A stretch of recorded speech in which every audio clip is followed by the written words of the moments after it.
আমরা এখানে দেখতে পাচ্ছি এই হিংসার মধ্যে একটা সাম্প্রদায়িক দৃষ্টিকোণ রয়েছে, যে বেছে বেছে মুসলমানদের বাড়ি ঘর ভাঙা হচ্ছে, মুসলমানদের দোকান ভাঙা হচ্ছে, লুট করা হচ্ছে এবং মুসলিম যারা সবজি ব্যবসায়ী তাদের উপর আক্রমণ হচ্ছে, ট্রেনে বাসে মুসলমানদের হেনস্থা করা হচ্ছে।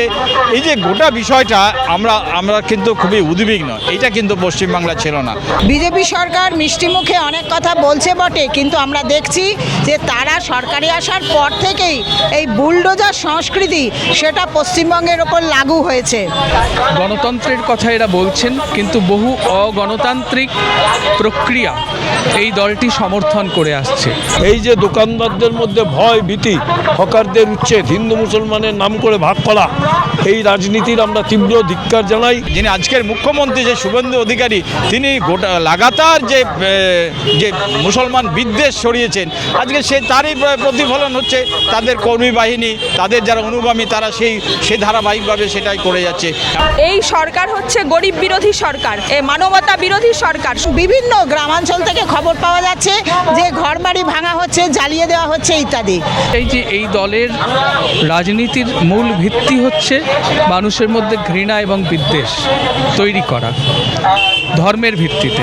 এরা লেনিন মূর্তি থেকে শুরু করে নীল বিদ্রোহের যে প্রতিকৃতি সেটা পর্যন্ত ভেঙেছে। আসার আগে থেকেই পার্টি অফিস ভাঙচুর, লেনিন মূর্তি ভেঙে ফেলা, সিধু কানুর মূর্তি ভেঙে ফেলা বিভিন্ন জায়গায়। এবং কিছুদিন আগে আমরা দেখতে পেলাম যে একেবারে হুগলিতে দোকানপাট জ্বালিয়ে দেওয়া হয়েছে এবং দোকান খুলতে মানা করা হয়েছিল, কিন্তু যারা দোকান খুলে ফেলে তাদের দোকানপাট জ্বালিয়ে দেয়, হিন্দু মুসলিম নির্বিশেষে।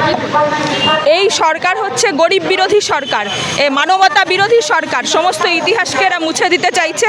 সেই কারণেই এরা লেনিন মূর্তি থেকে শুরু করে নীল বিদ্রোহের যে প্রতিকৃতি সেটা পর্যন্ত ভেঙেছে। কিন্তু যখন কি বলবো, দুরাচারী যখন ক্ষমতায় আসে, তারা বুঝতে পারে না যে এই ভয়ঙ্কর খেলা বেশি দিন চলবে না। মানুষ কিন্তু এগুলো সমস্ত হিসেব রাখছে। মানুষ কিন্তু যেভাবে ভোট হয়েছে, যেভাবে জালিয়াতি হয়েছে, সেগুলো মানুষ দেখেছে এবং এর জবাব কিন্তু মানুষ দেবার জন্য তৈরি আছে। ইতিহাস বারে বারে প্রমাণ করেছে, এবারও করবে। জালিয়াতি কথা বলছিলেন, কিন্তু যেভাবে সুষ্ঠুভাবে ভোট হয়েছে বিগত অনেক বছর ধরে এরকম ভোট। আপনারা দেখুন, আপনারা যেটা বলছেন যে ভোটে নাকি মৃত্যু হয়নি, আপনারা হিসেব করে দেখবেন কয়েক মাসে কতজন বিএলও মারা গেছেন, এই এসআইআর এর বলি হয়েছেন কতজন মানুষ, এই যে নিঃশব্দ রক্তপাত হয়ে গেছে, এর হিসেব কিন্তু মিডিয়া করছে না। সেই কারণেই বলা হচ্ছে যে এটা নাকি রক্তপাতহীন। এবং হিন্দু রাষ্ট্র গঠন, হ্যাঁ, ওটা ওনাদের এজেন্ডা, ওনারা গঠন করবেন, মানুষও তার জবাব দেবে। ওনারা ওনাদের এজেন্ডা পালন করবেন, এটাই তো স্বাভাবিক। মানুষও তার জবাব দেবে। মানুষ যদি হিন্দু রাষ্ট্র গঠন করতে চায় তাহলেই ওরা পারবেন, না হলে পারবেন না। সব কি সেন্ট্রাল ফোর্স দিয়ে হয়? 3,000 টাকা বেকার ভাতা দেওয়া হবে যুবকদের, তৃণমূল কংগ্রেস দেড় দিত, এবং তারা 3,000 টাকা বেকার ভাতা দেওয়া হবে কিনা আমি জানি না, তবে 3,000 টাকা একটা কি অন্নপূর্ণা যোজনা না কি একটা দেখলাম, হ্যাঁ, সেটা হচ্ছে 60 বছরের ঊর্ধ্বে মহিলারা পাবে। কিন্তু আগের সরকার যেটা দিত, আমরা ভাতার পক্ষপাতী নই, কিন্তু আগের সরকার যেটা দিত সেটা সর্বজনীন ছিল, সবাই পেতেন। বিশেষ করে স্বাস্থ্যসাথীর মতো যে প্রকল্পগুলো, এগুলো সার্বজনীন ছিল। কিন্তু তার বদলে এনারা যেটা আনছেন, এটা কোনো মতেই সার্বজনীন নয়। শহর এবং গ্রামের 10% মানুষও কিন্তু এর সুবিধে পাবেন না। বিশেষ করে ক্যান্সারের মতো রোগগুলো, এই ক্যান্সার জটিল রোগগুলো কিন্তু স্বাস্থ্যসাথীতে মানুষ সুরাহা পেতে পারতেন। এটা শুধু গরিব নয়, মধ্যবিত্ত এবং নিম্ন মধ্যবিত্তরাও কিন্তু এর সুযোগ সুবিধা নিয়েছেন এবং তারা এর সত্যি সত্যি উপকৃতও হয়েছেন। কিন্তু তার বদলে যেটা আসছে সেটা কিন্তু অতি অল্প সংখ্যক মানুষের জন্য, এবং সেটা আদৌ পাবে কি না, কারণ অন্যান্য রাজ্যে আমরা যেগুলো দেখেছি সেগুলো কিন্তু ভালো অভিজ্ঞতা মানুষের নয়।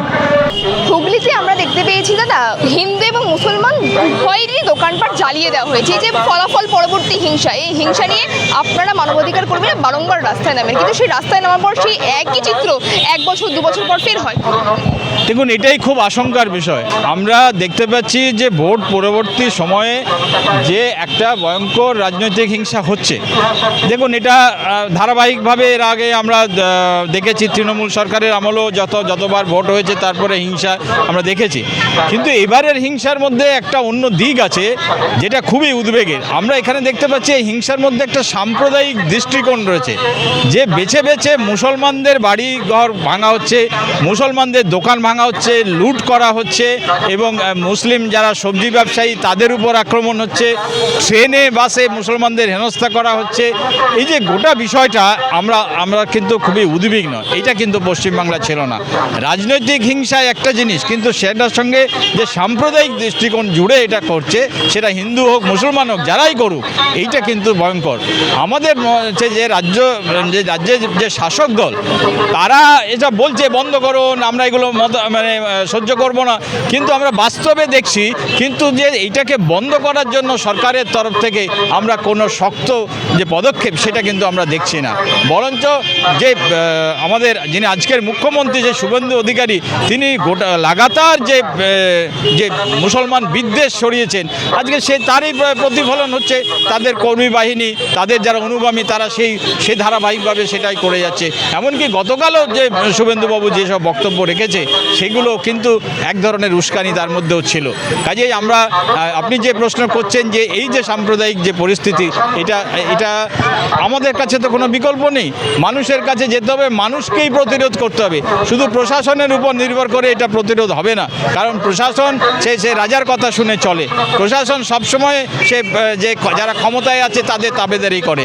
কাজেই মানুষকে এই সাম্প্রদায়িক জায়গা থেকে মানুষকেই প্রতিরোধ করতে হবে, এটাই আমরা মনে করি। হুগলিতে একটি জায়গায় আমরা দেখতে পাচ্ছি প্রচুর দোকানদারদের জ্বালিয়ে দেওয়া হচ্ছে এবং হিন্দু মুসলিম উভয়কেই এরকম করা হচ্ছে উভয় দোকানদারদের।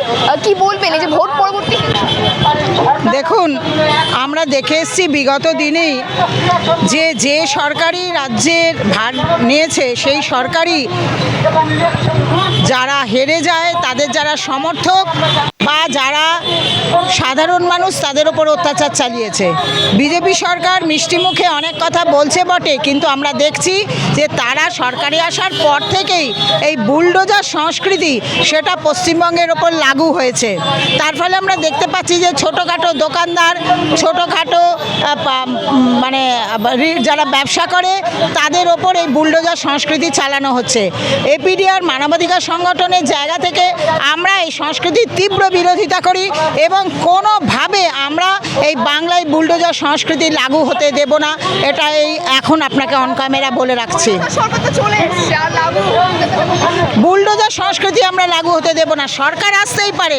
দেখুন, মুখ্যমন্ত্রী এই কয়েকদিনে যা আমাদের কথা বলেছেন সেগুলো আমাদের ভালো বলেই মনে হয়েছে, কিন্তু কতটা সেটা হাতে কলমে কাজ হচ্ছে না, যে তার প্রথম প্রমাণ হচ্ছে হিংসা পরবর্তী ভোট পরবর্তী ফলাফল পরবর্তী হিংসা।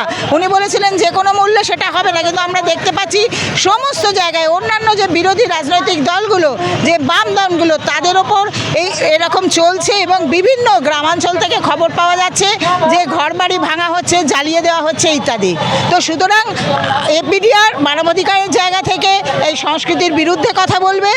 সরকার এসে গেছে, আমাদের কিছু করার নেই, সাধারণ মানুষ যাকে ভোট দিয়েছে সেখানে আমাদের কিছু করার নেই, কিন্তু আমরা এই সংস্কৃতিকে লাগু হতে দেব না। তার জন্য আমরা প্রাণ দিয়ে লড়ে যাব। হুগলিতে আমরা দেখতে পাচ্ছি হিন্দু মুসলমানদের দোকান জ্বালিয়ে দেওয়া হচ্ছে, এই ভোট পরবর্তী হিংসা নিয়ে কি? না, প্রথমত আমরা এটা বলতে পারি যে সমস্ত জায়গায় ধর্মনিরপেক্ষতাকে কুঠারাঘাত করে যেভাবে আজকে নিউ মার্কেটের দোকানদারকে হচ্ছে, রাজারহাটের দোকানদারকে ভেঙে দেওয়া হয়েছে। এবং খবর পেলাম শিলিগুড়িতে একজন চাল ব্যবসায়ী, তার চালের বস্তাতে 786 নম্বর এটা লেখা আছে বলে তাকে বলা হয়েছে কাল থেকে তুমি এখানে দোকান দিতে পারবে না। এই যে দোকানদারদের মধ্যে ভয় ভীতি, হকারদের উচ্ছেদ, হিন্দু মুসলমানের নাম করে ভাগ করা, এই রাজনীতির আমরা তীব্র ধিক্কার জানাই। হিংসা বিদ্বেষ বিভাজনের রাজনীতির বিরুদ্ধে সমস্ত গণতন্ত্রপ্রিয় মানুষকে দাঁড়াতে হবে। মানুষ যখন বলছেন যে তারা পরিবর্তন দরকার, এবার তো পরিবর্তন এসছে, বদল হয়েছে, তা তো এই পরিবর্তনের কথা আমরা বলিনি। আমরা স্বাভাবিকভাবে আমরা যারা দাঁড়িয়েছি আমরা এই ব্যাপারে উদ্যোগ নিয়ে দাঁড়িয়েছি।